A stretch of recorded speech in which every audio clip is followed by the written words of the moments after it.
Very nice. Hey, everybody. Thank you so much for joining me here for the final story time of the day.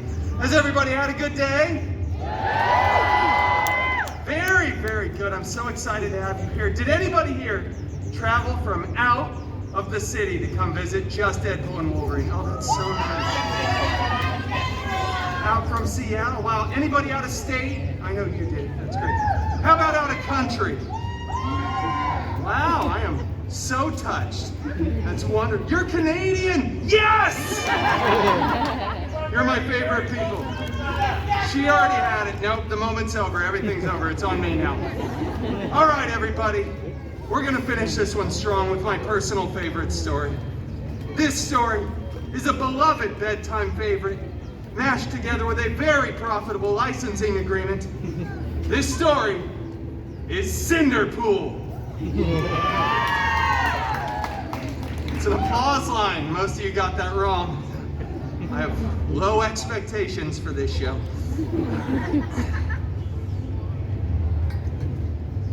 That's not real. All right, moving on. Look at this. Aren't these just beautiful photos? So good. Once upon a time, you know, it doesn't feel right when I do that with myself. We should all say those magical words together. Ready? Once upon a time. Happily ever get out. It's not till the end you're fired. All right. Once upon a time, Cinderpool lived in a big mansion with his step professor and step mutants. The biggest of those step mutants, Colossus, was always making up silly rules around the house, like make sure you close the window while the air conditioner is on. And for the love of Feige, would you stop Donald ducking around the house? Put some pants on. What is wrong with you? Anyway, the other main step mutant, Negasonic Teenage Warhead, was always texting and rolling her eyes. She's so Gen Z. Both of these step mutants were very jealous of Cinderpool because Cinderpool had a much, much larger fan base. Right? Nobody came from Canada to see them. One day, an expendable and non-union extra went running in front of the mansion screaming King Thanos was going to have the biggest battle of Phase 3. That's right, and we all know that was the last good phase. Cinderpool desperately wanted to go to the big battle, but Colossus said, "No, it is too dangerous, and you are not a good part of the team." Then he rips apart Cinderpool's favorite costume, and Negasonic blasts it with her powers. It was so cool, so Gen Z, so on fleek, no cap, Sigma, Skibbity, Ohio. I have no idea what any of those words mean. Cinderpool was distraught, vulnerable and exposed as he stumbled out onto the mansion grounds, weeping, desperately trying to get that Oscar for once. But then he looked up and saw, beginning to form, a magical golden sparkle circle. And out of that sparkle circle stepped his very hairy god mutant. Out of the circle stepped, you know what, I'll just put it around you, Wolverine! Right, Wolvie! Right, I'm so glad I just added you to the grand fairy god mutant Wolverine. I desperately want to go to the big battle, but my mean step mutants destroyed my costume. Shut up! He said lovingly. What? No, the story. Telling the story to these people. There's a battle. I can't go if I don't have a costume. You're my fairy god mutant. Use your magic wand and do something. Okay, just get another one. And stop writing me into these stories. With that wonderful and somewhat Canadian life advice, Canadian, Australian, I threw my own joke out the window. Just hurry. It's fine. Cinderpool ran to the war wardrobe department, grabbed a new and freshly laundered costume, and headed to the big battle. He was late, of course, because he stopped for some chimichangas along the way at 7-Eleven.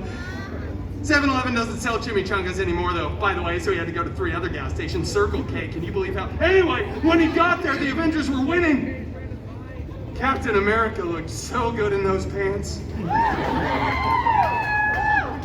Cinderpool looked for his fairy god mutant Wolverine, who was... I'm going to Paris. Make sure you pick up some milk. He's not coming back with the milk.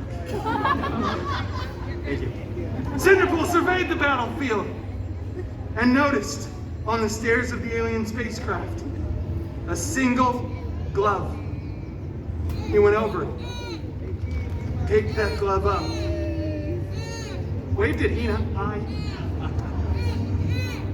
said, I wonder who this fits. It's so beautiful, gold, encrusted with colorful jewels. There were 6 of them, not that that's relevant really. He put that glove on. After some buzzing, whirring, and clicking, it was a perfect fit. But then all the Avengers look over and they just start screaming. They're saying, no, take that thing off. Please, please, you're gonna ruin everything. Thor was weeping, I still don't know why. But they all said, Cinderpool, do not snap. You know what Cinderpool does? Snaps, yes, thank you. Cinderpool snapped physically and mentally. He does it all the time. Just kept snapping too. People are disappearing, reappearing. Everybody's crying. It was really expensive for the VFX department. But then eventually Cinderpool stopped. Everybody was back. And Cinderpool alone was the hero who saved the universe.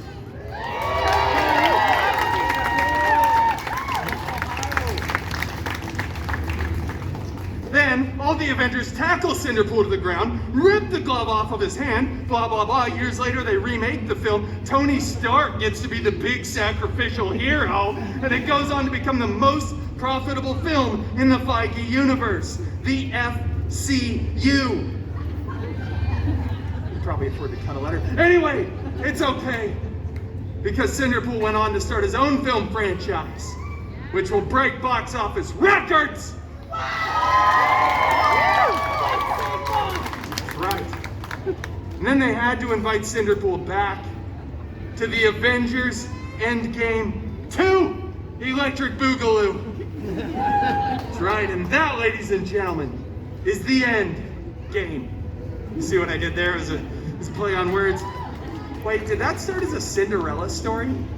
That's fine, we all enjoyed the journey. Thank you all so much. This is my last one of the day. You've all been wonderful, some of you more so than others. But thank you for joining me for Story Time with Deadpool. Thank you so much.